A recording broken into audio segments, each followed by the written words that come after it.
Assalamualaikum warahmatullahi wabarakatuh. Pada kuliah terakhir ini Bapak akan memberi judul tentang agama, politik, dan negara menurut perspektif Konghucu.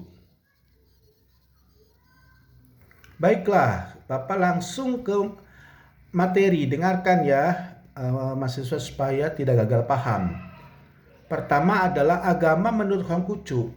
Fitrah manusia diyakini baik karena berasal dari Tian, Tuhan. Namun dalam kehidupannya tak jarang manusia salah jalan. Jalan suci Tian yang seharusnya menjadi pegangan hidup tak jarang terlupakan. Ada yang memang tidak mampu mencapainya, namun ada pula yang melewatinya. Ada yang kemudian karena kesadaran sendiri bisa kembali ke jalan suci. Namun tak jarang manusia yang perlu berjerih payah dulu untuk bisa meraihnya. Dalam kenyataannya, mayoritas manusia bisa dikatakan memerlukan bimbingan untuk bisa kembali ke jalan yang suci.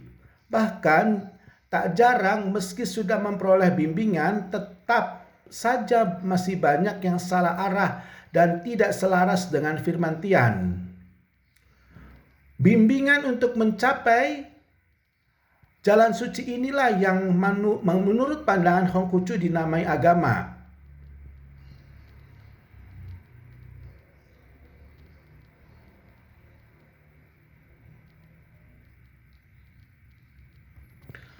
Dari paparan di atas jelas kita bisa melihat bahwa jalan suci Tian lebih tinggi dibanding agama. Sementara jalan suci itu bukanlah merupakan tujuan utama. Tujuan utamanya adalah yang diyakini bersifat kekal. Hal lain yang bisa disimpulkan meski tersirat menurut pandangan Nabi, menurut Konghucu, ada manusia yang mampu meraih pencerahan atau mencapai jalan suci karena upayanya sendiri tanpa memerlukan sebuah bimbingan keagamaan. Nah, sekarang mengenai politik. Politik menurut Konghucu. Dalam kitab Si Su, terutama di bagian Dah Kue, Lun Yu, dan Meng Zi, banyak penekanan moral yang menyangkut kepemimpinan dan pengelolaan negara. Menurut pandangan Konghucu, moralitas adalah bagian yang paling utama dalam setiap langkah kehidupan manusia, termasuk dan terutama dalam hal pengelolaan. Dalam hal pengelolaan masyarakat atau negara, betapapun mulianya sebuah cita-cita atau tujuan, jika hal tersebut harus diperoleh atau dicapai dengan cara melanggar nilai, norma dan atau etika, maka nilai akhirnya menjadi nihil atau bahkan minus. Penekanan arti pentingnya moralitas sebagai panglima demikian dominan bahkan di atas hukum sekalipun. Menurut Konghucu, dalam kondisi yang paling ideal manusia masih bisa kehilangan harga dirinya bila diatur dengan hukum. Namun bila moralitas bisa ditegakkan, maka segala hal bisa berjalan wajar. Dari paparan ringkas ini bisa disimpulkan bahwa politik atau pengelolaan kekuasaan atau negara menurut perspektif agama Konghucu haruslah didasarkan pada pijakan moralitas, terutama moralitas dan keteladanan dari para pemimpin, agar sang pemimpin bisa konsisten dalam kerangka moralitas. Maka kontrol moral dari yang dipimpin haruslah dilakukan secara konsisten dan terus-menerus. Negara menurut perspektif Konghucu. Dalam salah satu kesempatan, Meng Zi mengatakan bahwa seorang pemimpin negara harus mampu memandang tanah air, rakyat, masyarakat, dan pemerintahannya sebagai mestinya. Dengan kata lain, ia harus memandang ketiga unsur utama tersebut sebagai hal yang terpenting. Bila ia memandang kekayaan lebih penting dibanding tanah air, lebih mementingkan kelompoknya daripada rakyat secara keseluruhan, dan atau menganggap pemerintahan sebagai alat, maka besar kemungkinan negara dan atau bahkan sang pemimpin itu sendiri yang akan mengalami kehancuran. Sebaliknya, bila sang pemimpin mampu melihat tanah air dan rakyatnya sebagai mestinya, maka tindakan diskriminatif, tidak adil, atau pilih kasih akan dapat dihindari. Ini adalah prasyarat utama bagi terciptanya keutuhan.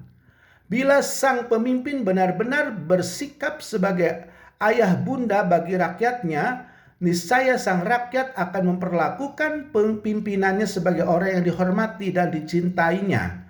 Lebih jauh bila seorang pemimpin benar-benar mampu memperlakukan aparatnya sebagai satu kesatuan yang terintegrasi dan tidak menganggapnya hanya sekedar alat belaka, maka pemerintahan akan bisa berjalan sebagaimana mestinya. Bila semuanya terwujud, maka apa yang dinamakan negara menurut perspektif Hongkuchu benar-benar bisa berjalan sebagaimana seharusnya. Hubungan agama dan politik menurut Konghucu. Dari batasan yang telah dipaparkan di muka, nampak jelas terlihat bahwa agama adalah bimbingan yang mengatur hubungan pribadi antara manusia dengan Tian. Namun selengkapnya juga mengatur hubungan antara Tian, manusia, alam. Sementara politik adalah kebijakan yang menyangkut pengelolaan negara. Selintas keduanya nampak tidak mempunyai hubungan. Yang satu cenderung bersifat individu, yang lain komunal. Benarkah demikian? Coba kita lihat. Kita bisa mencermati ajaran agama Konghucu, maka dapat disimpulkan bahwa hal itu adalah terlalu prematur kalau kita langsung menyimpulkannya.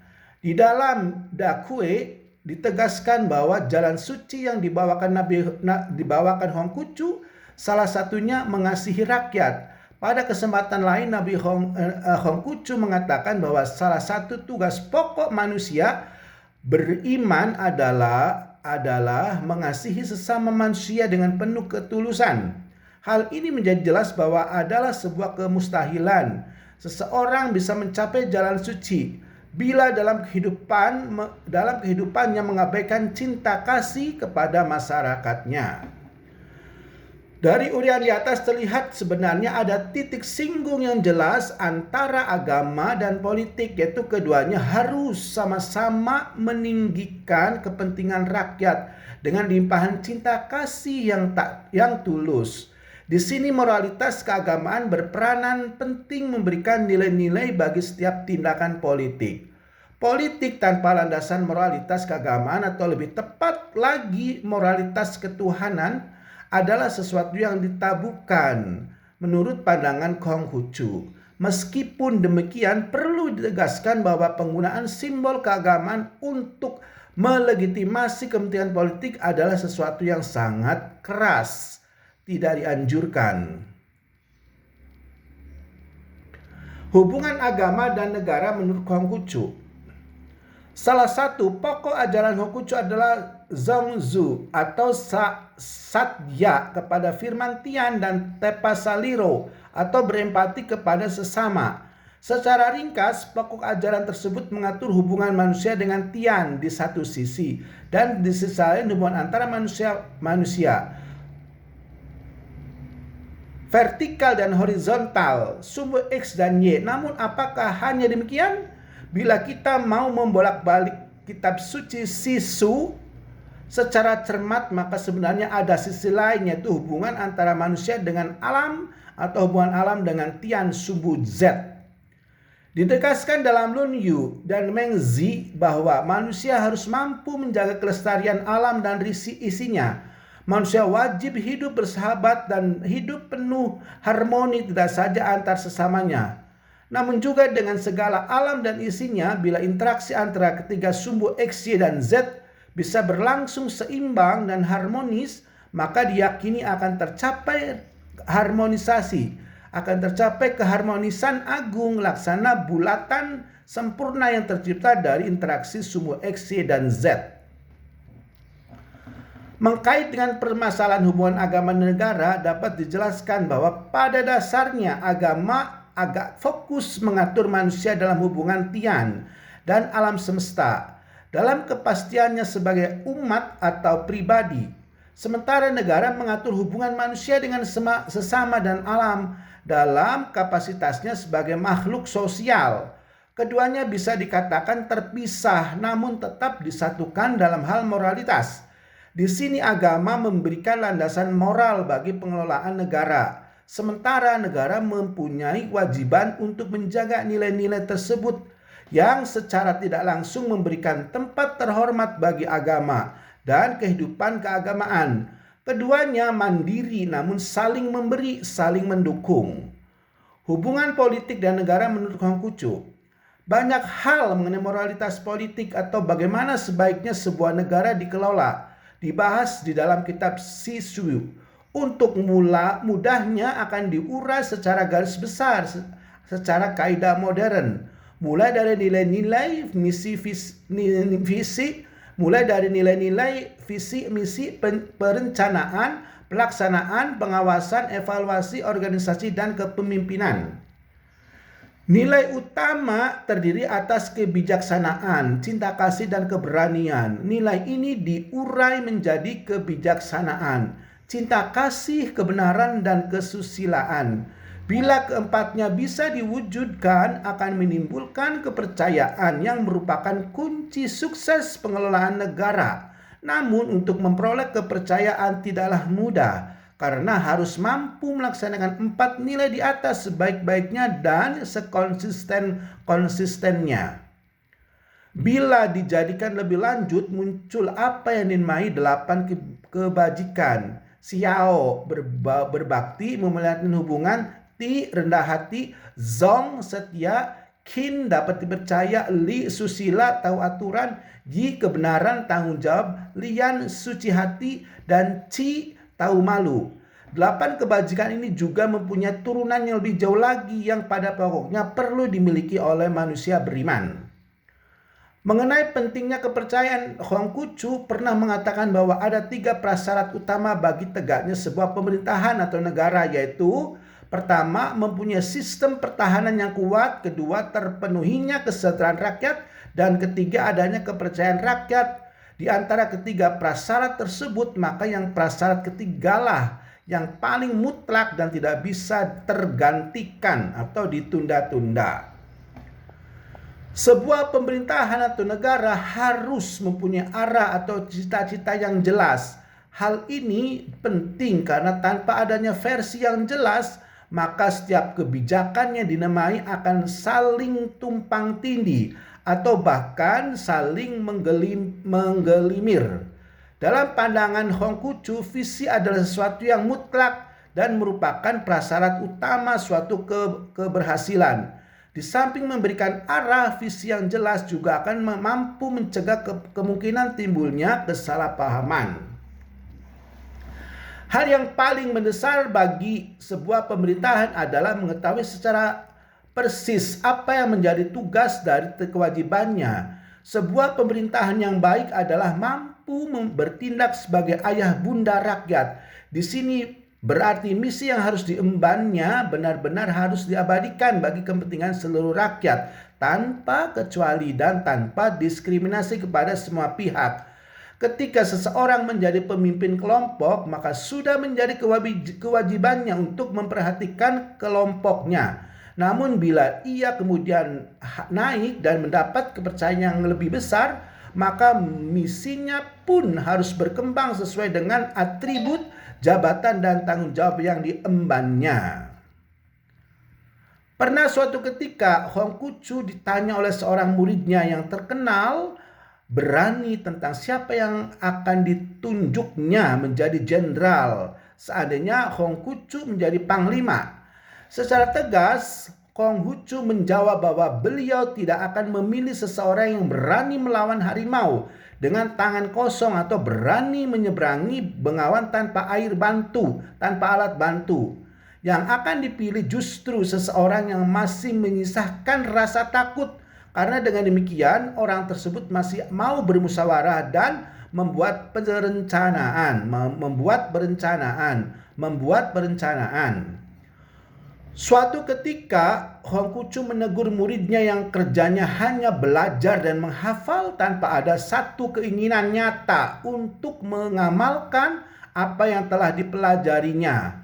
Baginya belajar yang benar bukan sekedar membaca dan mendengar, tetapi jauh lebih penting adalah memahami, menghayati, mengamalkan, dan merasakan kegembiraan yang tulus di dalam setiap langkah pengalamannya, di setiap langkah pengalamannya.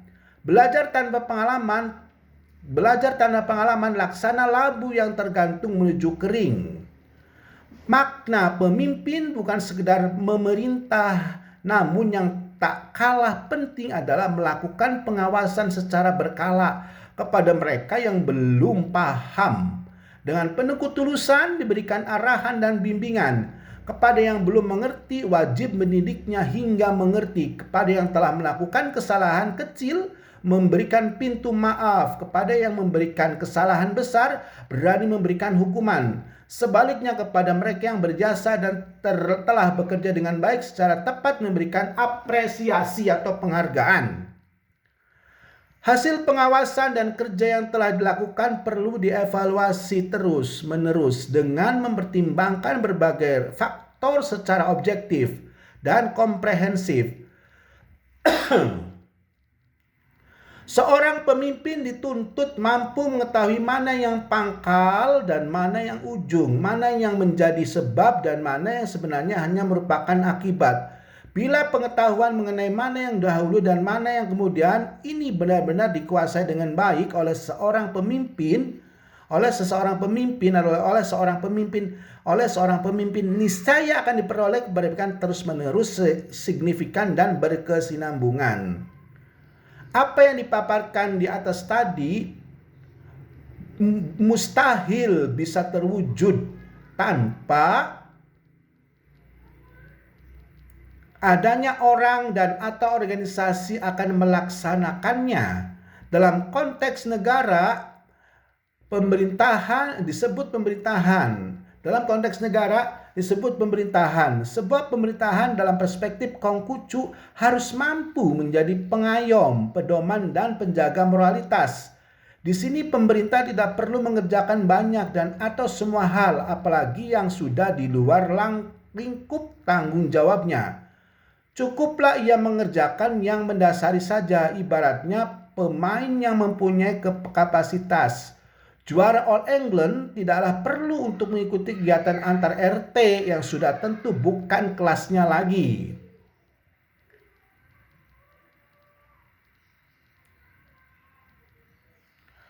Akhirnya kepemimpinan merupakan salah satu unsur utama yang paling menentukan dalam segala organisasi, termasuk pemerintahan. Betapapun baiknya sebuah organisasi atau sistem, pada akhirnya pimpinanlah yang menjadi penentu utama.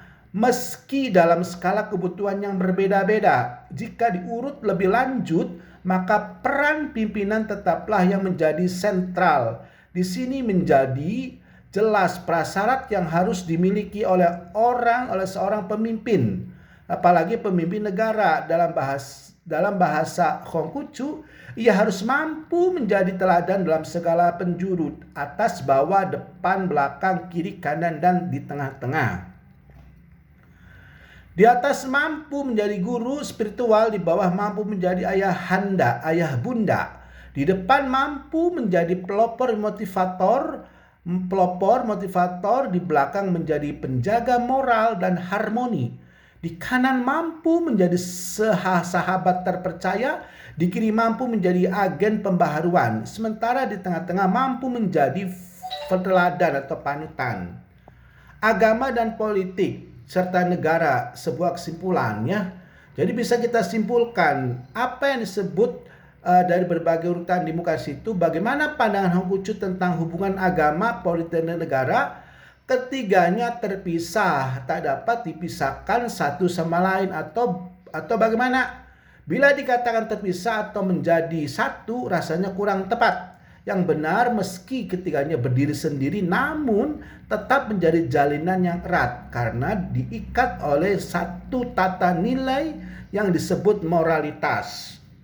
Pendeknya, moralitas yang dibawakan agama harus mewujud dalam setiap langkah politik atau dalam kehidupan negara. Sebaliknya, negara wajib memberikan tempat yang terhormat bagi kehidupan agama dan tidak menyalahgunakan untuk kepentingan politik yang tidak bermoral.